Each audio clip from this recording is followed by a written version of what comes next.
बिस्मिल्लाहिर्रहमानिर्रहीम।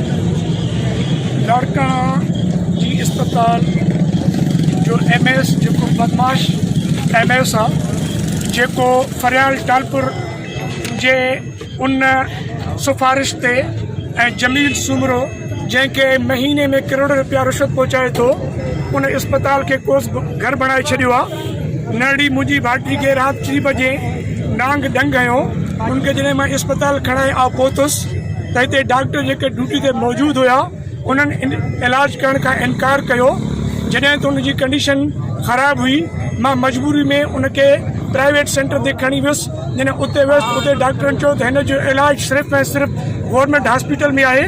जॾहिं मां उनखे हिते वापसि खणाए आयुसि त उते डॉक्टर ऐं उनजो MS जेको बदमाश MS आहे उन इलाजु करण जे बजाए वञी थाणे ते NC दाख़िल कराई ऐं न्याणी जो इलाजु न कयो, जेका तड़पी तड़पी मुंहिंजे अखियुनि अॻियां फोत थी वई।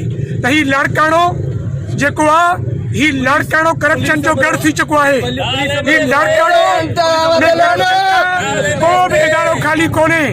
ही लाड़काणे जी इंतज़ामिया खे मां चुता थो ॾियां। लाड़काणे जे कमिश्नर, लाड़काणे जे DC, लाड़काणे जे SSP खे जेसीं ताईं धरणो हिन डेथ बॉडी समेत ख़त्म न कंदुसि जेसीं ताईं लाड़काणे MS ऐं मुलस डॉक्टर मथां FIR दाख़िल नथी कई वञे।